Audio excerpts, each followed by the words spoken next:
job design.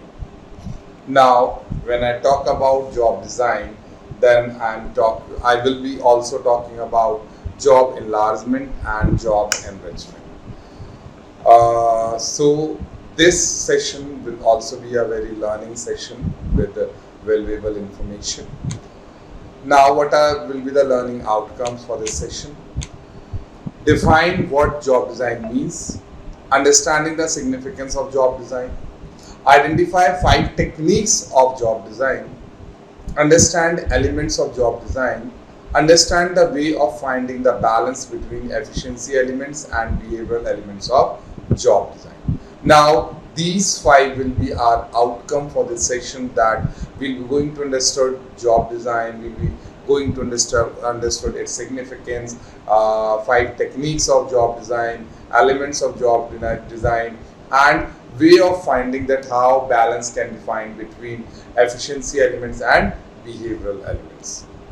So let's start. Now, when we talk about job design, then it can be defined as job design can be defined as the function of arranging tasks, duties, and responsibilities into an organizational unit of work for the purpose of accomplishing a certain objective. Yes, whenever a job is designed, it is always designed with some objective.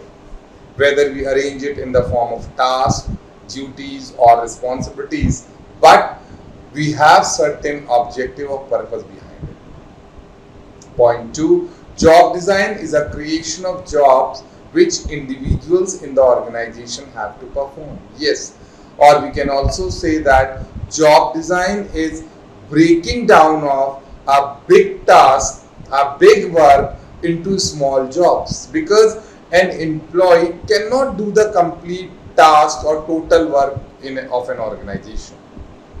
So the complete work is to be divided into various parts or tasks. Then those tasks are assigned to various individuals. So this is what is job design. What is a job? Now, what is a job? Let's understand the word job first. Then we should go for job design, its techniques, importance. Because until unless you are, very clear with the word job, then job design will not be easy to understand. Now, what is a job? The result of breaking the primary organizational work into individual assignment. The core complete task, the comprehensive task when broken into small assignments and given to individuals, it is known as a job. It is a job. When a complete task is broken into small individual assignment and assigned to people, then it is said to be a job. Jobs are basic building blocks of the organization, or we can say basic connecting blocks of the organization. Because when the organization is connecting through a complete task, then it means that we are having a series of jobs. We are having a series of jobs. And that complete series, when interconnected or joined together, becomes a complete job, a complete task or work. An organizational unit of work is a job that is composed of 3 main components: tasks, duties, and responsibilities. What are the contents of job? Yes, tasks, duties, and responsibilities. Now, this is being assigned to various individuals known as employee. Because if an employee is not knowing about his tasks, duties, and responsibilities, then how he will be fulfilling those? So, an organizational unit of work is a job that is composed of 3 main components: tasks, duties, and responsibilities. Now, task. What is our task? Task is a series of motion and is a distinct, identifiable, small activity. Task. A small, you can say, part of a big work that is moving in a series of motion or movement, and it is distinct identifiable small activity, means it is different for all. If suppose I am producing anything, then that thing has to be produced first, then it has to be pegged, then it has to be loaded. But in this series of tasks, various persons are involved and everyone knows about his small job or work to be done, and every job is different, that you can identify easily that what is being done by whom. So this is what is task. Duty is a series of tasks and is a large work segment. When various tasks are studied together in a series in a systematic order, then that particular thing is known as duty. Responsibility is the obligation of performing the entrusted tasks and duties successfully. Responsibility, it means that you are responsible for that particular task, for that particular duty, and now it's your obligation that you have to perform that particular task and duties successfully. Why? Because you are responsible for the same and you have to fulfill that duty. You have to do that task. None else will be doing for you. No. You will be the only one who has to fulfill that task. And this is what is known as responsibility. So here we have clearly understood the meaning of task, duty and responsibility. Now this is a chart with, or we can say an example, which will be telling you about job, task, duty, responsibility. Job, university senior lecturer. Task, talking, writing, observation, asking questions from the students, giving answers for the questions raised by the students. Duty, delivering lectures. And responsibility, performing the entrusted tasks and duties successfully. Now this chart is depicting or presenting very carefully that what is the differentiation between job, task, duty and responsibility, and how job, task, duty and responsibility are combinedly forming responsibility.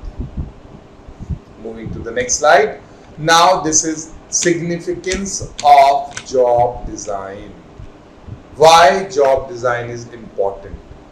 What is the effect of job design on overall individual job performance? Whether it is having any direct impact or not. Point 1, efficiency. Point 2, effectiveness. Point 3, productivity. Point 4, satisfaction. And point 5, health and development of the employee. These are the 5 basic points which tells us about the significance of job design. First of all, you will be having efficiency in the work of your employees. Second, they will be doing their work with full effectiveness. You will be not finding any scope for correction.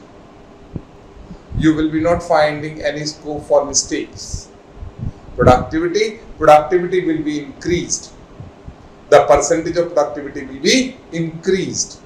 Satisfaction, employees will be totally and fully satisfied with the working of the organization, because the job design is designed in such a manner that it is best suiting the employee. They are able to know about their job, they are able to know about their tasks, they are able to know about their duties, and they are also knowing about their responsibilities. Health and development of the employee. The health of the employee will be maintained and development of the employee will be on a regular basis. Why? Because when you are having a contented, a satisfied employee, then he does not face much of health issues. And he works also for its development, not only for the development of the organization, but his personal and individual development also. So these are the 5 points which are telling us about the significance of job design. Moving to the next slide. In appropriate manner, job design also results in, means the consequences of good job design are lower productivity. If you will be not maintaining your job design properly, then it will result, or the consequences will be as such: lower productivity, the rate of productivity will be down, decreased, higher employee turnover, employees will be leaving the organization, many grievances and complaints, many industrial conflicts, and higher absentees.